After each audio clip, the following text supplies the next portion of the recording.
Hello, fitness and health bloggers. Elle here with the Fitness and Health Bloggers Conference. We're going to be in Denver June 22nd through 24th, but right now I am on via Skype with Suzanne Degree, a personal trainer out in Denver and blogger at WorkoutNirvana.com.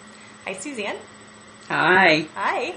Suzanne was with us at the conference in Boulder last year, and we're really excited that she'll be joining us again this year. So we are going to be doing a Twitter chat this Wednesday, March 28th at 9 p.m. Eastern Time. Suzanne is going to be our moderator for the chat, and we're going to be talking about thinking small for big results. So Suzanne, first tell me, what is one of the biggest fitness goals that you have achieved to date? Well, I'll have to put pull-ups and chin-ups right up there. As a strong woman, someone who weightlifts all the time, I just thought that this is something I should be able to do. So I ended up being able to do quite a few chin-ups and a few pull-ups. Excellent. And so that is a big goal. I don't think I've done one of those since I was in elementary school. How did you decide to tackle that goal? Well, this was before I was a trainer, and so I just did a bunch of research. I started talking to people and looked online. I just reached into my resources and discovered that it's not a good idea to try to do them first before you actually have the strength. So I could do some chin-ups already, but the pull-ups were a big challenge. So I started strengthening my back. And every time I went to the gym, I would do something a little different, lift more weight, use a weightlifting technique, something different. And I always had that goal in my mind every time I worked my back or my arms. And, occasionally I would go and try again, but it was the small things that I did that led up to that goal being successful. Definitely. It's the best way to do it. It's little things at a time. That's right. And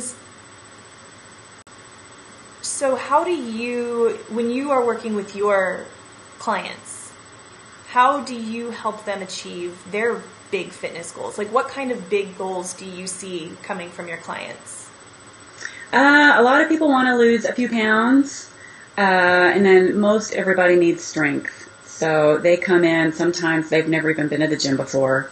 So it is the small things that we do, and it's just incremental. I have to really impart to them that this is going to take time, and it's the little things that add up to results. So it's that meal that you make a choice. Am I going to eat healthy here, or I'm going to eat a real caloric meal? And that adds up. So it's a daily thing that you just make decisions, and I help them to make those decisions, and I check in with them, and of course while I'm training with them, we do small things to make sure that they're gaining strength, like just using proper form, pulling your shoulders back, or not arching your back, things like that. So, what are some of the most powerful little changes, do you think, that people can take on?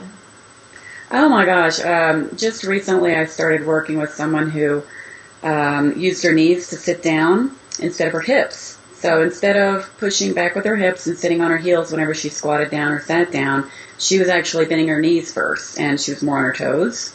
And, not surprisingly, she had a big knee problem. Once I taught her that, just that simple act of sitting back on your heels and using your hips, she stopped having knee pain, almost immediately. And so it's those little things, that I can teach people that really make the job rewarding.